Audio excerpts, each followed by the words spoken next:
What if I told you that a move is happening right now in Minnesota that could shake the entire foundation of the NFL?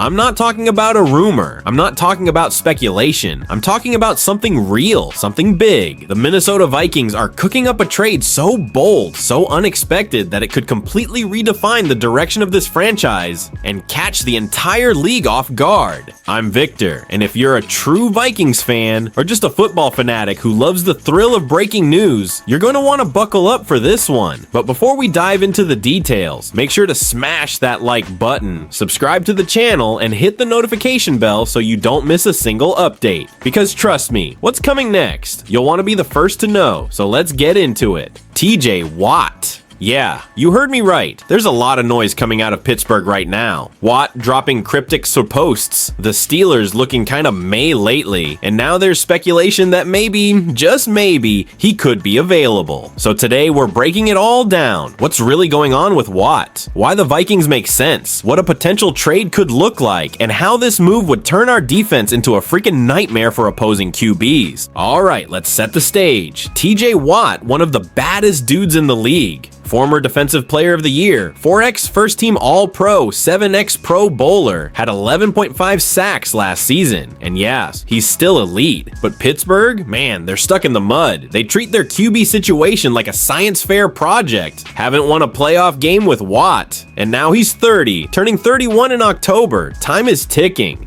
And then he drops that deuces post on social media. So what is it? Peace out, Steelers. Peace out, not winning. Peace out, underwhelming QB play. Whatever it is, it got us talking. Now here's where it gets fun. The Vikings are stacked at edge rusher, no doubt. Jonathan Greenard, a monster season Andrew Van Ginkel, career highs across the board Dallas Turner. The future, a freak of nature.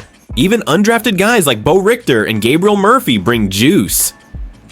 But bro, TJ Watt? You put Watt on the edge across from Greenard and let Dallas Turner rotate in as your third rusher? That's not fair. That's death row. And don't forget, Watt loves his Bank Stadium. He's balled out here before. And even though he's a Wisconsin Badger, I guarantee you Flores would be grinning like the Joker if he got to scheme this dude up. Now, the big question, can the Vikings even afford him? Yes, we've got around $17 million in cap space. We'll free up another $5 million after the post-June 1st cut of Garrett Bradbury. And guess what? Rob Brzezinski can work cap magic with his eyes closed. Now sure, Watt will want a big extension, possibly north of $40 million a year, but that's the cost of elite. And with a defense like this, Watt might be the final piece to go from really good to scary legendary. Okay, here's my proposal. Hear me out. Vikings receive TJ Watt, Steelers 2025 third round pick. Steelers receive Andrew Van Ginkel, expiring deal, and a fellow Badger. 2025 first round pick, number 24 overall. 2026 third and fifth round picks. We're projected to have those anyway. RB Ty Chandler. They'll need to replace Najee Harris soon. That's a fair deal for both sides. The Steelers get youth and flexibility. We get a once-in-a-decade defensive leader. I love Van Ginkel, but TJ Watt is TJ freaking Watt. Picture it. TJ Watt, Jonathan Greenard, Dallas Turner, Ivan Pace Jr., Byron Murphy, Mekhi Blackman, Cam Bynum Harrison Smith in his final ride. And all of it coached by Brian Flores. That's not just a playoff defense, that's a Super Bowl defense. And for a team that's finally building the right way around a young QB like JJ McCarthy, adding Watt would tell the world, we're done rebuilding, we're going for it. Now I know it might be a long shot, and Watt might just be using social media to pressure Pittsburgh for a massive extension, but hey, what if? So let me ask you, would you trade Van Ginkel plus picks for TJ Watt?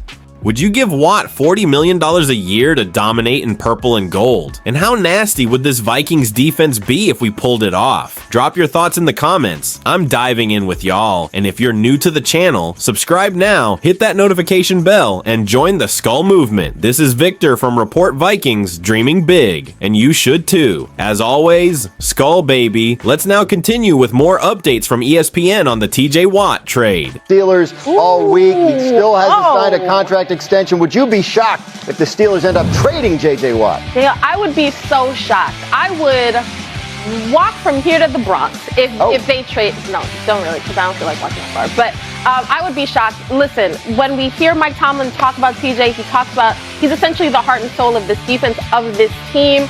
Forget who the quarterback is. TJ Watt is literally the face of the franchise. And Aaron Rodgers was talking last week. He's almost discussing it like it's a foregone conclusion. Like when we get Aaron back in the building, TJ back in the building, it's all good. I think they'll end up keeping him. It does feel inconceivable that the Steelers would end up moving on from TJ Watt. But, Harry, we've heard from Adam Schefter several times this week. TJ's not happy as long as the deal's not done. Other teams are wondering, could he become available? Has Pittsburgh made a mistake by sort of letting this drag out? Yeah, Graz, I don't understand why they're waiting so long to sign TJ Watt. Since 2018, he's been one of the most premier pass rushers in the National Football League.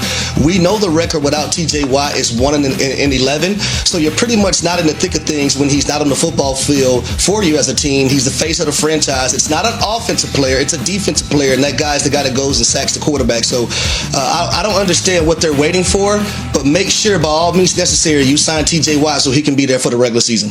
Is this a concern for you, D. Wood?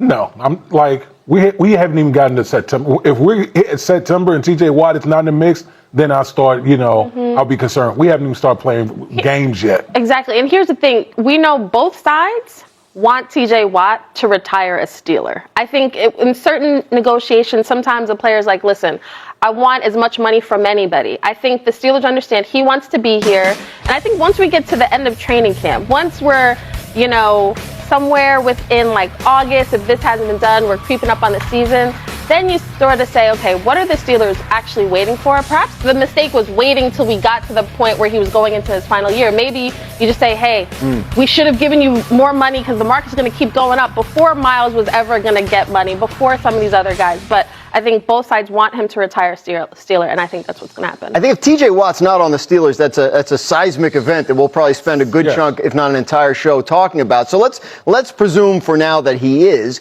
and we're looking ahead to a Steelers season with Aaron Rodgers, with DK Metcalf, with all the changes they made on defense, TJ Watt in place. What would your biggest concern be about that team heading into the season? The offensive line. As much as we talked about all the acquisitions that the Pittsburgh Steelers have made, to me, the number one thing is how well this offensive line is going to play. The Pittsburgh Steelers have invested a tremendous amount of draft capital into that group. And in order for this whole experiment to work with Aaron Rodgers and everybody that's coming on board, that group needs to come together. We know Arthur Smith loves to run the ball. We know play action pass is going to be a big part of the Steelers' offense. That offensive line needs to play much better than what they played last year. Harry, what do you think? I agree with D. Wood. It's all about that offensive line. Now, 4 of the 5 starters are going into year 2 or year 3. The quicker those guys have the ability to grow and also gel and assist Aaron Rodgers with the run game, because if that offensive line is hitting on all cylinders, now he's going to be protected. The run game is going to be valuable. And now that play action game that Arthur Smith loves to run is going to be at the top of the total pole when it comes to that offense. So the offensive line, they have to play well in order for the Pittsburgh Steelers and Aaron Rodgers to have a successful season. Steelers have made an uncharacteristic number of headlines this offseason. We can't wait to see what the season brings when it rolls.